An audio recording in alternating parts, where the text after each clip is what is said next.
Good day and welcome back to another Dbz Dokkan battle video. In this video we're going to be taking a look at the Planet Namek Saga Extreme Super Battle Red stage. So guys, obviously, I don't want to say this is the problem, but this is why I tell people that they should still to this day grab the free-to-play Ginyu Force. It's not that they're able to complete every single event, every single one, but in reality, they are, how can I say, just so helpful. They can do so many different events. They can do terrifying conquerors based events. They can do space traveling warriors based events. They're obviously useful for their own Ginyu Force stage, Planet Namek Saga. They can do special pose events. They can do, so they really are quite solid. Look, it's not that they're going to instantly handle or complete every single variant. For example, using them to complete the special pose challenge for the Cell Max event is incredibly hard. So it's not like they are, specifically super duper OP or anything, but they are really strong and they are really solid in a ton of events. So like I just mentioned, you can use them to cross complete so many different events. The game gives you 2 fantastic LRs. It gives you 130% lead as well, or free to play. Like, this whole team is completely free to play. And yeah, like I said, Dragon Ball Seekers, Ginyu Force, Terrifying Conqueror, Special Pose, Space Traveling Warriors, just counting out those categories, that gives you 1, 2, 3, 4, 5, 6 stages you can use them in. So if you look at SBR and ESBR, that's in total 72 stones already, not including Fighting Legend Goku, Extreme, the GT version they can do as well. They can even do the Fighting Legend Vegeta event. Like, these guys can really just kind of do a ton of content. So yeah, the reason why I just want to say it's, obviously we're using the Ginyu Force, we're using the free-to-play Ginyu Force, we'll talk about them, but you should have this team. I just find them to be so useful, consistently always useful, not even counting Epic Collection of Battles or anything like that, where you can obviously use them again, not counting Infinite Dragon Ball Histories, Boss Rushes, Dokkan events. Like, as a player, grabbing the Ginyu Force team is basically the equivalent of setting yourself up to automatically just eliminate the beginning and mid game and just start grinding stones and resources to access the end game. Like, it's really that simple. So yeah, let's talk about them. Obviously, Tech, LR Ginyu, Goku,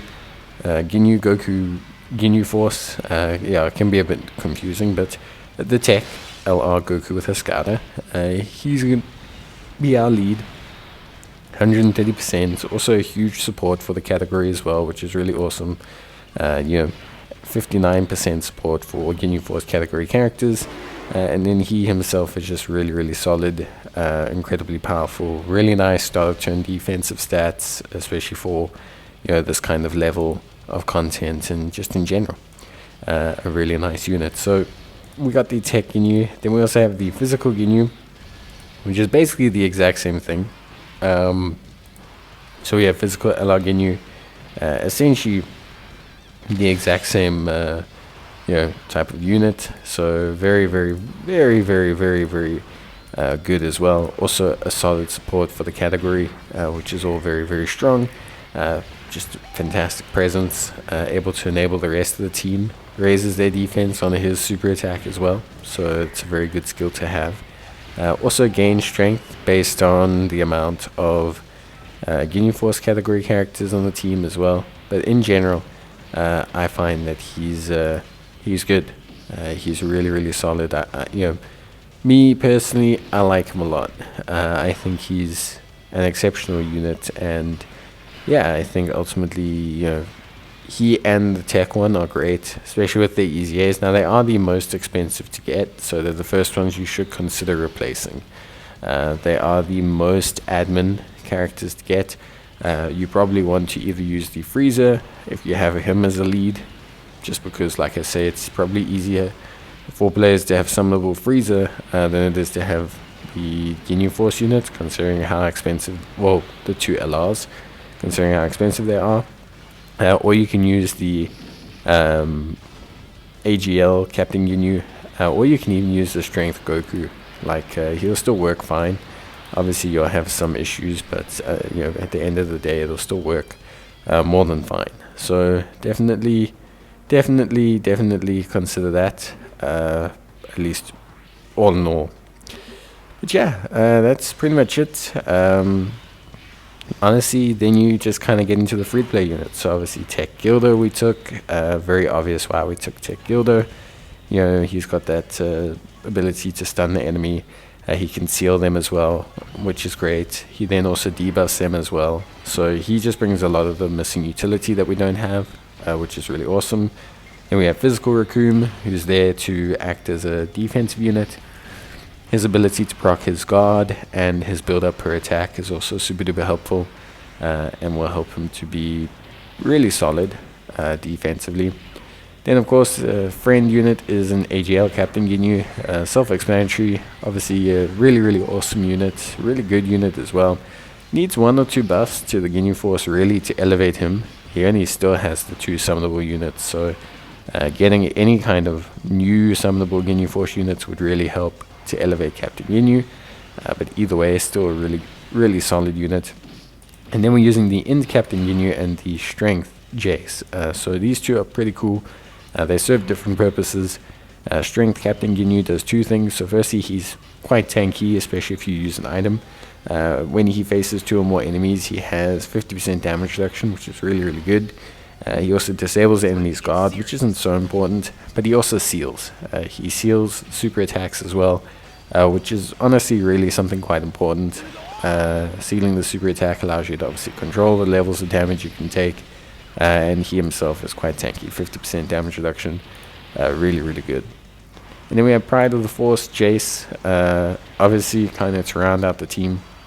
Again, giving us just a bit of utility, that buff for extreme class category allies, defensive buff for Ginyu Force category allies.